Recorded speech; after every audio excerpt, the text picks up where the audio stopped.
Substituto do Opala? Tecnologia alemã e australiana? Versão inglesa de quase 400 cavalos? Hoje você vai conhecer mais sobre esse ícone dos anos 90, ou simplesmente o absoluto. Então já deixa aquele like, se inscreve aqui no canal e ative o sininho das notificações. Fazendo isso você fica sempre atualizado aqui e ainda começa a fazer parte deste canal. Ômega, tudo o que você precisa saber. Segue a vinheta.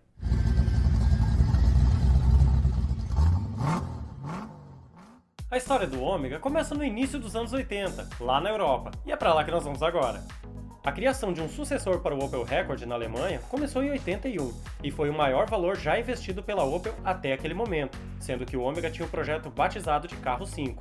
Lançado em setembro de 86 pela Opel, subsidiária alemã da GM, o Ômega foi produzido na fábrica de Hesselheim até 2003, de onde era exportado para vários países, recebendo inclusive as marcas Vauxhall, Lotus e Cadillac. Um veículo todo novo, com plataforma inédita, espaço para 5 ocupantes, motor dianteiro longitudinal e tração traseira. Como convém, um carro de qualidade. Seu desenho consumiu 5 anos de desenvolvimento e mais de 1.400 horas nos túneis de vento, feitos pela Opel Design Center, Universidade Técnica de Stuttgart e na Pininfarina. O resultado disso foi um carro de linhas limpas, com excelente aerodinâmica, bom desempenho, segurança, conforto e ótimo acabamento. O carro surpreendeu o mercado, pois trazia muitas tecnologias e soluções até então inéditas, sendo aclamado com o título de carro europeu do ano de 87. A última letra do alfabeto grego, o último átomo de uma cadeia molecular, o fim, o último, o limite. Tudo isso inspirava o nome do modelo que era o que havia de melhor em um carro até aquele momento. Já aqui no Brasil, tudo começou em julho de 1990, ano da reabertura das importações. A General Motors do Brasil decidiu produzir aqui o segundo modelo mais caro da alemã Opel, o futuro Chevrolet Ômega. O primeiro era o luxuoso Senator, mas o custo de produção foi o fator que inviabilizou a escolha. Batizado de Projeto 1700, o novo carro nacional evoluiu da decisão até o lançamento em 2 anos, sendo apresentado à imprensa em agosto de 92. E assim como na Europa, onde ele substituiu o Opel Rekord, aqui no Brasil coube ao Ômega substituir o saudoso Opala. E falando nisso, tem link na descrição com a história completa dessa lenda. Confira! Após um investimento de 400 milhões de dólares, o Ômega começava a sair da linha de produção em São Caetano, em agosto de 92, já como linha 93. O novo Chevrolet chegou com o mesmo estilo visto na Europa, mas ainda intimamente ligado ao original dos anos 80, em 2 versões de acabamento. A GLS ou Gran Luxo Super e a CD, Comfort Diamond, em carroceria sedã e station wagon, chamada de Suprema. O projeto 1700, baseado na plataforma 5, utilizada pela Opel na Alemanha, era um belo sedã executivo, com frente curvada, capô que descia até a grade curta, com friso cromado no CD e para-choque de linhas equilibradas e funcionais, tendo acabamentos na cor do carro, na topo de linha e preto com plásticos nas mais básicas. As saias de rodas traseiras eram cortadas e davam um charme a mais ao alemão brasileiro. Tudo isso não era somente um charme, dava a ele o coeficiente aerodinâmico de 0,28. Mas para vocês terem uma ideia, o novo Porsche 911 tem coeficiente de 0,29. Lembrando que não estamos comparando carros, e apenas coeficiente aerodinâmico. Por dentro, o modelo seguia a escola alemã de acabamentos, com as 2 versões apresentadas. Os modelos CD e GLS compreendiam variados módulos, onde os itens eram colocados, tais como ar-condicionado, computador de bordo, toca-fitas, toca-CD. Sim, isso era um luxo para a época. No GLS, o cluster era analógico e tinha instrumentos grandes e bem visíveis. O relógio analógico era um charme, mas removido com a opção de computador de bordo. Já no CD, o Ômega vinha com instrumentação digital, bem típica da época. O volante também mudava, sendo um de 4 raios mais simples no GLS e o mais volumoso, revestido com couro no CD. O porta-luvas era refrigerado, tinha cortina de proteção no vidro traseiro, sensor anti-esmagamento nos vidros e trio elétrico com vidros on-touch totais, bem como alarme ultrassônico, o primeiro do Brasil. O espaço interno era bom e o porta-malas contava com 520 litros, sendo 870 com o banco traseiro rebatido, embora este mantivesse os apoios de cabeça. Os bancos dianteiros no CD tinham ajuste lombar e havia opção de teto solar elétrico. Inicialmente, o Ômega era ofertado com 2 opções de motores, uma nacional e uma importada. Para levar os 1.380 kg do Ômega, o primeiro era o Família 2 do Monza, o 2.0, oferecido apenas na versão GLS, entregando 116 cavalos na versão a gasolina. O mesmo quando na versão a álcool passava a ter 130 cavalos, potências essas transmitidas com câmbio manual de 5 velocidades. Em números, o 0 a 100 era em 12,6 segundos e atingia 190 km por hora de velocidade final, com o álcool, um 0 a 100 em 11,1 segundos com máxima de 199 km por hora. Já no CD, o Chevrolet Ômega vinha com motor alemão, um 6 em linha 3.0. Assim como no 2.0, ele tinha injeção multiponto, mas entregava 165 cavalos com 23 kg de torque. O interessante na versão CD é que o Chevrolet Ômega podia ter transmissão manual de 5 marchas ou automática de 4. No primeiro caso, o sedã oficialmente ia de 0 a 100 em 10,2 segundos, com máxima de 210 km por hora. Já no automático, cujo câmbio tinha os modos normal, esportivo e inverno, bem como gerenciamento eletrônico e controlador de velocidade, o Chevrolet Ômega CD 3.0 fazia o mesmo em 11,8 segundos e 207 km por hora de velocidade final, movido apenas por gasolina e com funcionamento suave. Em 1993, a GM aumentava a família do Ômega. A Wagon Suprema foi lançada em abril, com espaço interno e nivelamento automático da traseira como grandes destaques. Desenvolvido pela Opel, a suspensão traseira contava com um sistema de nivelamento pneumático constante, que deixava a carroceria sempre na altura correta, independente da quantidade de carga transportada. Apesar do porta-malas maior sugerir um espaço maior, a capacidade da perua era apenas 20 litros maior do que o sedã, mas até o teto ia 960 litros, e com os bancos rebatidos, até 1.850 litros. A Suprema não teve concorrentes. Volkswagen Quanto e Ford Royale, disponíveis no mercado, eram de outra categoria. Bom, se o sedã conquistou famílias, taxistas e políticos, a perua já foi adotada por um mercado mais mórbido, as funerárias. Talvez seja esse o principal fator de uma carreira curta. Já em 94, a GM resolveu lançar o Ômega GL 2.0, com acabamento e conteúdo mais simples. A série Diamond simplificava o CD 3.0, convertendo-o num GLS na prática. O 2.0 passou a ser 2.2 com injeção multiponto, e na gasolina a potência permaneceu em 116 cavalos, mas o torque subiu de 17 para 20 kg, o que garantia um desempenho melhor, alcançando 191 km com 0 a 100 em 11,5 segundos. Nessa época, saiu o 2.0 a álcool e a Opel parou a produção dos 3.0 6 cilindros em linha, encerrando a importação. Para literalmente não queimar o produto, a montadora teve paciência e esperou até 1995, quando cedeu às críticas dos consumidores e mudou para o motor nacional, com uma ajudinha dos ingleses. O propulsor era o mesmo do Opala, o 4.1, mas foi retrabalhado pela Lotus, que de imediato apresentou um cabeçote de alumínio com 24 válvulas e 200 cavalos de potência.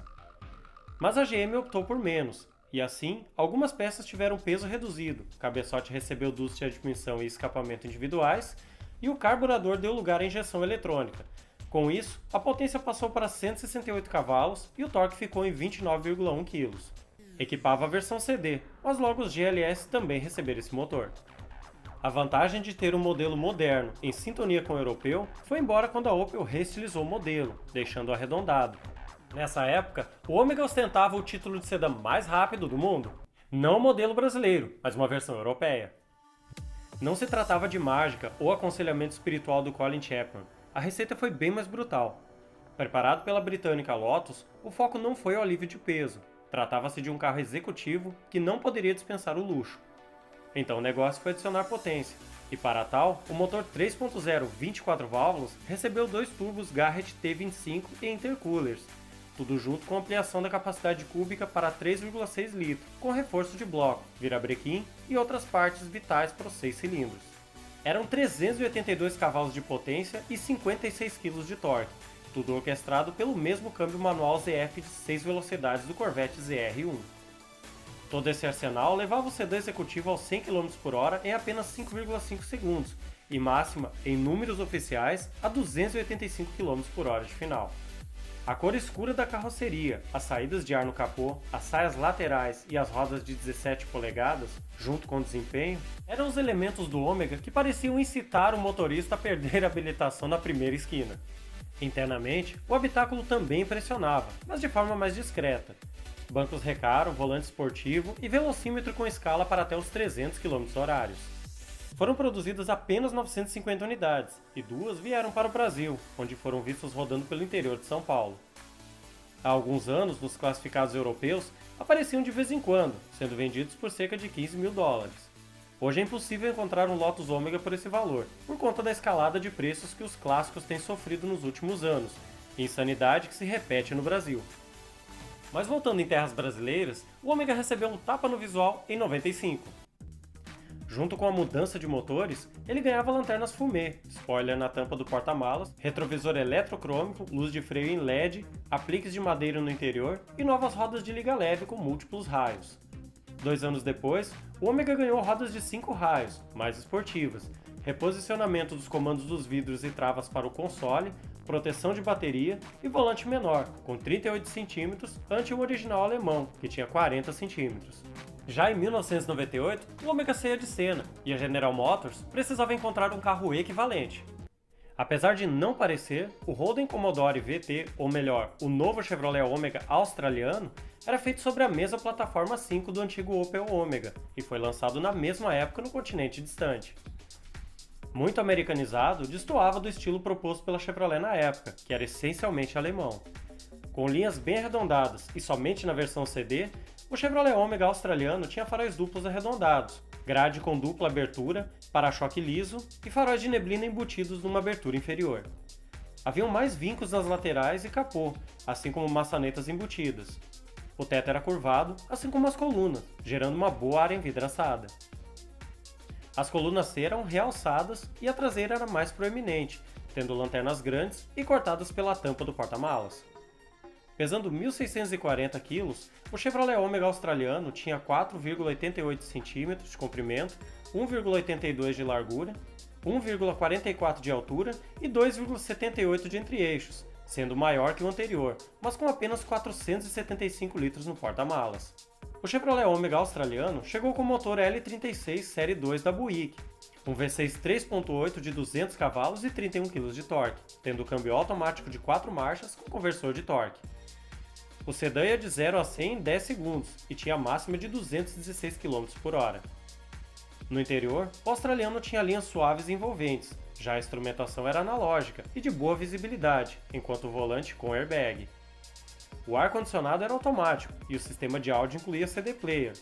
Além disso, ele trazia direção hidráulica, trio elétrico completo, detalhes em madeira, bancos em couro, computador de bordo e freios com ABS, entre outros.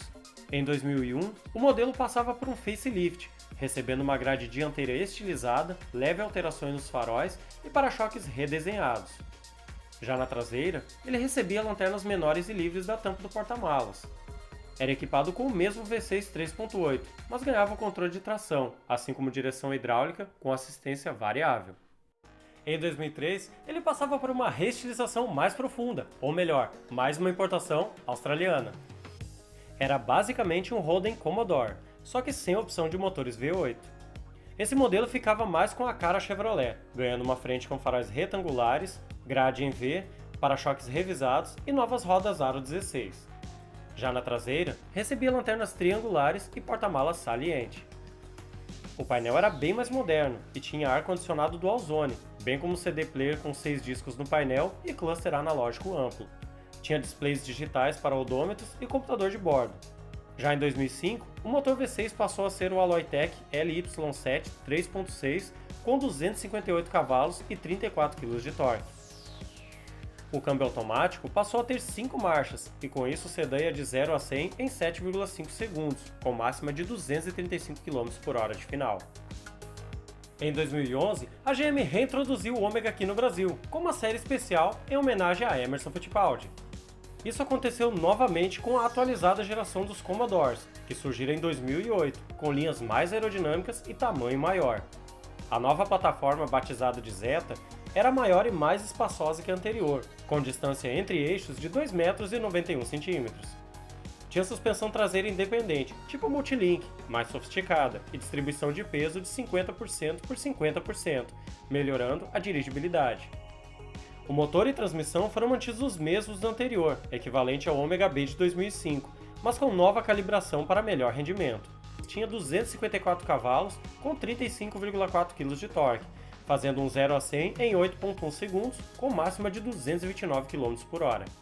Os para-choques ganharam um novo desenho, possibilitando o coeficiente aerodinâmico de 0,33. Equipado com transmissão automática de 6 marchas com trocas sequenciais, o sedã acelerava de 0 a 100 em 6,8 segundos e ia aos 235 km por hora de velocidade máxima, limitada eletronicamente. As novidades para 2012 foram poucas, mantendo o sistema multimídia com navegação por GPS e conexão USB, contando também com tela central touchscreen. Essa edição, com 600 unidades produzidas, também marcou o fim do Ômega no Brasil. Em 6 anos de fabricação nacional de 92 a 98, foram vendidas 93.282 unidades no país, incluindo a Suprema, que foi produzida de março de 93 a julho de 96, em um total de 12.221 unidades.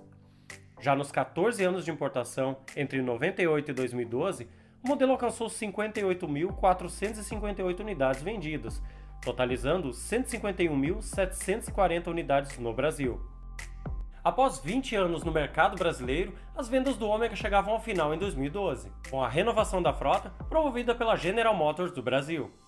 O Ômega ainda dividiu o mercado com o Chevrolet Malibu importado dos Estados Unidos, mas este não fez sucesso e deixou de ser vendido no mesmo ano de 2012, deixando a linha sem substituto da mesma categoria no mercado nacional. Foi um dos carros mais marcantes da história automotiva do Brasil, sendo considerado o carro dos anos 90, marcando também o fim de uma geração de sucesso de modelos da Opel trazidos para o Brasil. O Ômega passou a ser lembrado como um marco na história da indústria automobilística do país, pelas características de luxo, inovação e tecnologia. O ápice de tudo que vimos até então, ou simplesmente Ômega, o absoluto. E esse foi o vídeo de hoje, meus amigos. Se vocês gostaram, deixe o seu like, compartilhe esse vídeo e conheçam também as outras matérias disponíveis aqui no canal. Aproveitem para se inscrever aqui e também me seguir nas redes sociais, o link está na descrição. E lembrando a vocês que tem vídeo novo toda semana aqui. Um grande abraço e até o próximo vídeo.